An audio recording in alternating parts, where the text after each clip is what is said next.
വിവാദ cinema Kerala story ആരും കാണുന്നില്ല എന്നത് നല്ല കാര്യമെന്ന് ലോക്സഭാ പ്രതിപക്ഷ നേതാവ് Rahul Gandhi.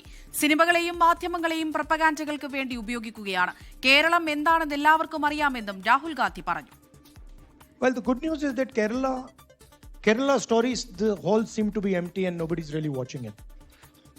And it shows you that there are people, the majority of this country have an understanding of what's what, have an understanding of what Kerala is and Kerala's traditions and cultures. Movies, TV, media has been weaponized. Idukki Kuttikkanam Marian കോളേജിൽ വിദ്യാർത്ഥികളുമായി സംവദിക്കുമ്പോഴാണ് ലോക്സഭാ പ്രതിപക്ഷ നേതാവ് രാഹുൽ ഗാന്ധിയുടെ പ്രതികരണം. കാഞ്ഞിരപ്പള്ളി രൂപതാ ബിഷപ്പുമായി രാഹുൽ ഗാന്ധി കൂടിക്കാഴ്ച നടത്തി. Vipin C Vijayan കുട്ടിക്കാനത്ത് നിന്ന് വിവരങ്ങൾ നൽകാനായി ചേരുന്നുണ്ട്. വിപിൻ, കേരള സ്റ്റോറിയുമായി ബന്ധപ്പെട്ടുള്ള വിവാദങ്ങളും ചർച്ചകളും ഒക്കെ തന്നെ നമുക്കറിയാവുന്നതാണ്. രാഹുൽ ഗാന്ധി ഈ വിഷയത്തിൽ എന്തായിരുന്നു അദ്ദേഹത്തിന്റെ പ്രതികരണം?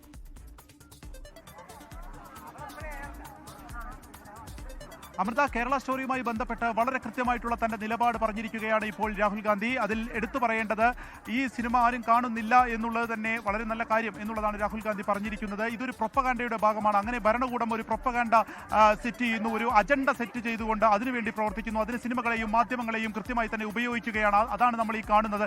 അതിനുവേണ്ടി കൂടുതൽ പണം ചെലവഴിക്കുകയാണ് എന്നുള്ളതാണ്. പക്ഷേ കേരളം എന്താണ് എന്നുള്ളത് ആളുകൾക്കറിയാം. ഇവിടെയുള്ള ഓരോ സ്നേഹവും ആളുകൾക്കറിയാം. പരസ്പരം എത്രത്തോളം ഒരുമിച്ചാണ് താമസിക്കുന്നത് എന്നുള്ളത് അറിയാം. അദ്ദേഹം വയനാടിനെ കൂടി ഉദാഹരിക്കുന്നുണ്ട്. അത്ര വലിയ ദുരന്തം നടന്നിട്ടും പരസ്പരം സഹായിച്ചും ഒരുമിച്ചും നമ്മൾ മുന്നോട്ട് പോയവരാണ്. അതുകൊണ്ട് തന്നെ അത് തകർക്കാൻ കഴിയില്ല എന്നുള്ളത് കൂടി രാഹുൽ ഗാന്ധി ഈ ഘട്ടത്തിൽ വ്യക്തമാക്കിയിരിക്കുകയാണ്. ഇപ്പോൾ മരിയം കോളേജിൽ ഈ വിദ്യാർത്ഥികളുമായി സംവദിച്ചതിന് ശേഷം അദ്ദേഹം ഇവിടെ നിന്ന് മടങ്ങിയിരിക്കുന്നു. ഇന്ന് കുട്ടിക്കാനത്ത് തന്നെയാണ് അദ്ദേഹത്തിന്റെ താമസം. അതിനുശേഷം നാളെ രാവിലെ അദ്ദേഹം കൊല്ലത്തേക്ക് തിരിക്കും. കൊല്ലത്ത് വെച്ചായിരിക്കും പിന്നീട് അടുത്ത ഒരു പരിപാടി ശിവഗിരി മഠത്തിൽ അദ്ദേഹം സന്ദർശിക്കുന്ന പരിപാടി ഉണ്ടാവുക. ഇപ്പോൾ മരിയൻ കോളേജിൽ വെച്ച് ഇപ്പോൾ രൂപതാ ബിഷപ്പ്, കാഞ്ഞിരപ്പള്ളി രൂപതാ ബിഷപ്പായിട്ടുള്ള മാർ ജോസ് പുളിക്കലുമായി അദ്ദേഹം കൂടിക്കാഴ്ച നടത്തിയിരിക്കുന്നു. ഇത് രൂപതയുടെ തന്നെ ഒരു കോളേജാണ്. പക്ഷെ അതിലൊരു അസ്വാഭാവികതയല്ല. സ്വാഭാവികമായിട്ടും അവർ കൂടിക്കാഴ്ച നടത്തിയിരിക്കുന്നു.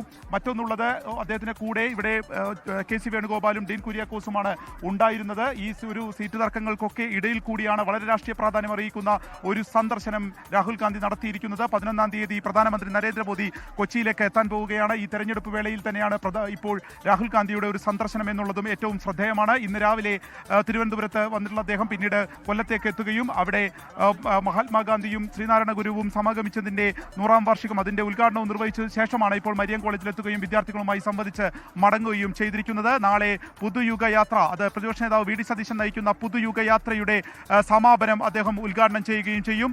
ഈ ഒരു തർക്കവും ഒപ്പം തന്നെ തെരഞ്ഞെടുപ്പ് വേളയും ഒക്കെ നിൽക്കുന്ന ഒരു ഘട്ടത്തിൽ ഇത് പ്രവർത്തകർക്കും നേതാക്കൾക്കും നൽകുന്ന ഒരു ഊർജ്ജം ചെറുതല്ല എന്നുള്ളതാണ് ഈ ഘട്ടത്തിൽ നമുക്ക് വിലയിരുത്താൻ കഴിയുന്നത്. അതിന്റെ ഭാഗമായി കൂടിയാണ് ഇപ്പോൾ രാഹുൽ ഗാന്ധിയുടെ 2 ദിവസം നീണ്ടു നിൽക്കുന്ന സന്ദർശനം ഉള്ളത്. നാളെ വൈകിട്ട് അദ്ദേഹം ഡൽഹിയിലേക്ക് തിരിക്കുകയും ചെയ്യും. അമൃത, ലോകത്തെവിടെയായാലും ഏത് സമയത്തും 24 വാർത്തകളും ഓഗ്മെന്റഡ് റിയാലിറ്റി പാക്കേജുകളും എക്സ്പ്ലെയിനറുകളും വിശദമായി കാണാൻ ഞങ്ങളുടെ YouTube ചാനൽ നിങ്ങൾക്ക് സബ്സ്ക്രൈബ് ചെയ്യാം.